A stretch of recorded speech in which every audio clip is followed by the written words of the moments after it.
What's up guys? So as you see, I bought another mini bike. It's another Grom clone, not the actual Grom. This is pretty much what I learned to wheelie on, almost the exact bike. I bought one of these a while ago, learned foot brake on it. I rode it for about 8,000 miles before I sold it, and it still worked fine, so I decided to buy another one just to rip around neighborhoods and ride with the Grom dudes and stuff. There's a couple little things you have to do to them to kind of make them work for you stunt wise. They're not really ready to rip right away when you buy them, but it's just a couple little things. Like the stock carburetor on these things is trash. That's the main thing, is that these things are super underpowered when you get them because they have a bunch of emissions stuff on them, and the carburetor is just so restrictive. It doesn't really give the bike enough gas and air to unlock its full potential power wise. So I just buy a little VM22 carburetor. They bolt right up. You pull the stock air box out and everything, and you just bolt this one up. That right there alone will wake the bike up. The next thing is the gearing. It's pretty much a pit bike motor thrown in a Grom frame, so the gearing is super short. First gear tops out at like 8-9 miles per hour. It's ridiculous. So you go up a couple teeth on the front sprocket. I usually go with 16 or 17 up here. It makes it a little bit more friendly on the streets, where you're not topping out your bike so much. You're not redlining everywhere. You can actually hit 55 comfortably and not be 9,000 RPMs. Because again, it's a dirt motor, so 55 on the dirt is pretty fast for a little 125cc bike. They gear them super short in the transmission. The stock gearing on these is way shorter than any stunt gearing you'll find on a Grom for sure.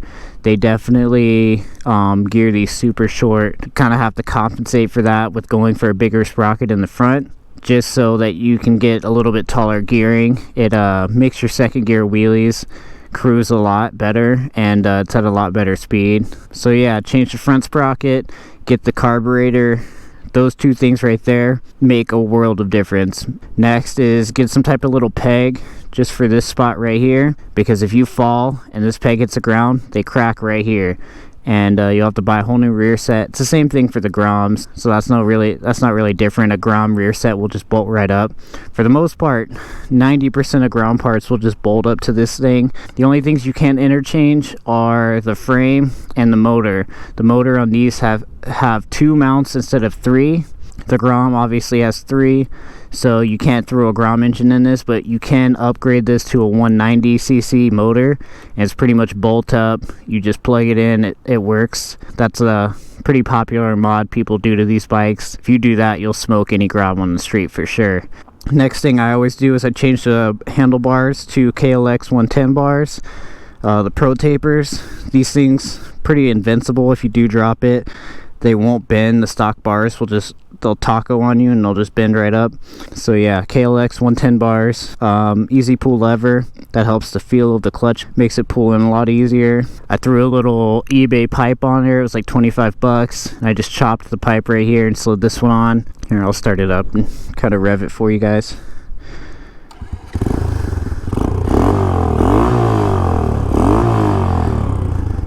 It's not too loud. Most of the parts on these bikes, like I said, they're interchangeable with the Grom. So you can change the forks out, swing arm, all the plastics you can swap out with Grom plastics, and you can do the 190cc motor in it. And yeah, these things are pretty awesome. For the price, you can't really beat it. They're a little bit more maintenance. Like, you got to change the carb out right away. Otherwise, they're a pain to wheelie. Super hard to wheelie with the stock carb. But yeah, as you see, once you change out the carb, even going up 2 teeth on the front gear, which technically makes it harder to wheelie, the bike still comes up because it has that pit bike gearing. It's not like a Grom where it's geared for the street and you have to go bigger on the sprockets to make it easier to wheelie. It's exactly opposite actually. It's geared for dirt, and you got to go bigger on the front sprocket to make it more street friendly. But yeah, this is what I learned foot brake on, guys. Like, I bought one of these Bought one of these because I didn't want to buy a Grom and loop it a bunch and put all that money into a Grom that I was just going to crash over and over. I bought one of these, learned foot brake on it.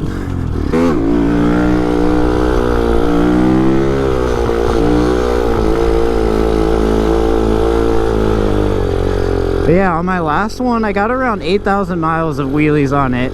Sold it, still ran great. Had no issues with the motor, the oil pump, or anything. So you can definitely buy these bikes and just wheelie them and learn how to stunt on them. You don't have to get a Grom.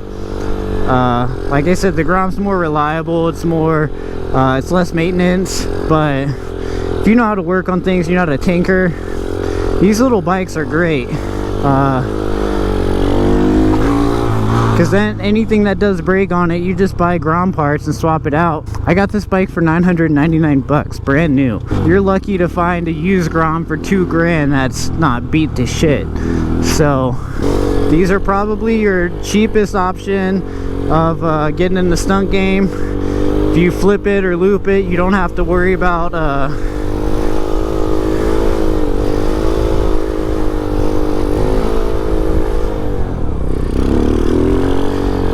you flip it or loop it, you don't really got to worry about it too much. You don't got a lot of money involved in it. Yeah, it's just a great bike. Like I looped my first one probably like 5 or 6 times and still ran great. Nothing was wrong with it when I sold it. Just little scuffs here and there. But this is the Vader Boom, by the way. This is the only one I really know. They got the Hellcat. They got a couple other similar ones. I'm pretty sure they're all just the same thing pretty much. Just a pit bike motor inside of a Grom clone frame. But this is the one that I know best, so this is the one that I always get. So yeah, I get messages all the time, or I used to get messages when I had my old one, of people saying they can't wheelie these things and what did I do to mine. So yeah, that's pretty much all I did. The gearing and the carburetor makes a world of difference for sure. And as you see, they wheelie. This is all in second gear, by the way, so it definitely wheelies in first gear, no problem. You just gotta yank on them a little bit. You gotta give them a little bit more gas than you'd normally be comfortable with, but they all wheelie. It's the same CCs as a Grom, so once you change that carburetor, you unlock the full power of the bike. It's not so restricted and choked up by the carb, and it just makes it way easier. So for all the people that ask me how to wheelie Harleys and all that, get one of these or get a Grom, learn how to wheelie, learn foot brake on it, and it'll transfer straight to the Harley. You don't got to relearn everything on the Harley. It's a little bit more intimidating because it's a bigger bike, but I went straight from one of these, learning foot brake on this. Once I got comfortable on this thing, I went straight to the Harley. My 4th wheelie, I was scraping fender because I already knew foot brake. All you got to learn is how to drop back like this. Just learn that, and that's pretty much all there is to scraping a Harley. You just dip back and kind of feather that foot brake and wait for it to hit. It's not really like rocket science. It's just learning that brake control, and you know, these are the best way to learn that without breaking yourself off and costing yourself a ton of money. 999 bucks, you can't really go wrong. A lot of people talk shit on these bikes, and again, they're not the most reliable. They're not the best bikes in the world compared to a Grom. Grom is definitely built way better. It's definitely more reliable, but for the price point, you can't really beat these as long as you know how to work on them. You can't really buy them and expect not to have to change the carb right away, the sprocket. But yeah, these things are great little bikes.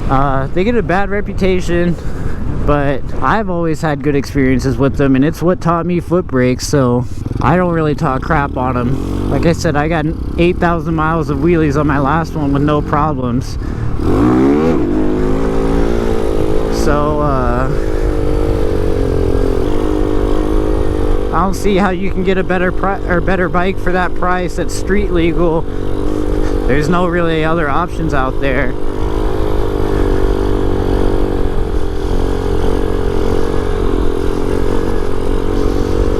Still trying to learn all my old stuff on these. I used to be able to do like opposite throttle hand. You take your throttle hand off and use that. I used to know how to do those on these. I used to know how to do hand drags.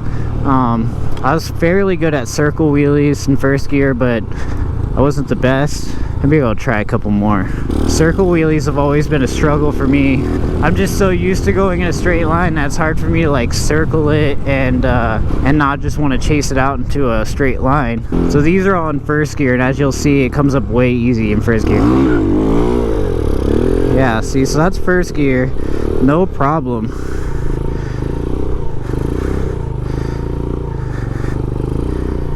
God, widest circles ever.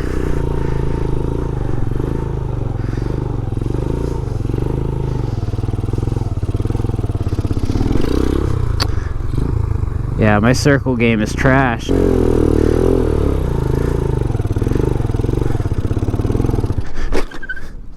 Whoop. Yeah, my circle game sucks. I don't know what it is, but I'm just so used to straight line wheelies. I think I gotta pull the bike into me more. I'm not sure. So wind isn't helping either. It keeps blowing me straight.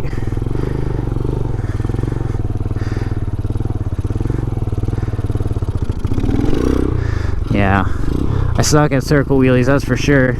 But that's why I bought the bike, so I can start learning this stuff again.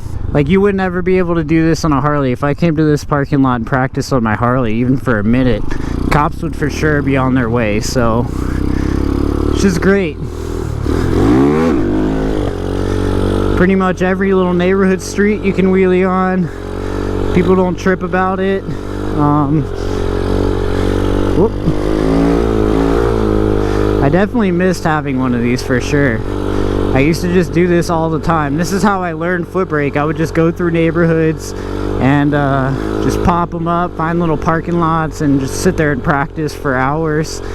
And like I said, it's hard to do that on a Harley. You gotta kind of find you a spot that no one's gonna bother you. And even then, you know, they're loud, they're dangerous, they're super heavy. So it's pretty much just like a missile. Cops trip on it a lot more.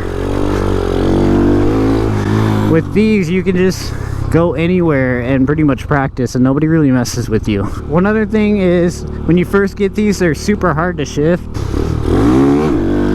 It gets better with the more miles you put on the bike, but when you first get them, they are going to be hard to shift. But again, you just break it in. The bike starts to feel better over time. It starts to loosen up. It's a brand new motor, so all these things got to be broken in. But yeah, guys, for the price, you can't beat it. If you guys want to get into stunning, these bikes are great to get into stunning. It'll teach you foot brake, teach you pretty much everything you need to know so that you don't loop a bike. And if you can wheelie these with the lack of power, then you can wheelie any bike. That's for sure. The more power a bike has, the easier it is to wheelie. So when I went from one of these straight to a Harley, it was amazing how easy it was. It just had so much power. The Harley is so much easier. It's so much more steady. It stays straight up on you. These little bikes, they're super wobbly, so you got to get used to throwing your body weight around to keep them up straight and stuff. But yeah, guys, that was pretty much it. I just wanted to introduce the bike to you guys, kind of tell you guys what I do to them to get them ready to stunt. Not much, just the carb and the sprocket. You're good to go. If you guys like the video, subscribe, comment, and I'm definitely going to be getting more videos of this thing out. Gonna try to get all my tricks back down. But yeah, I'll see you guys next time. Peace. Oh yeah, one more thing. There's a little fuel filter up in here. It's like in between the lines, just a little cheap one. If you guys do start wheeling these, you got to get rid of that filter. When you go back to 12 o'clock and you ride long wheelies, it just collects air, and then it just puts air straight to your carb. That blocks all the gas pretty much. So get rid of that little fuel filter, and the brake and the hose, just put a little petcock, because you're gonna need one of those as well. So just buy a cheap little petcock, and and you'll be good to go. That's the only other problem I've had with these bikes, is that after long wheelies, it starts to starve for gas, and that's the only reason. That little fuel filter just builds up with air, and that was my only 2 cents. Just get rid of that little fuel filter and you'll be good. But yeah, see you guys next time. Peace.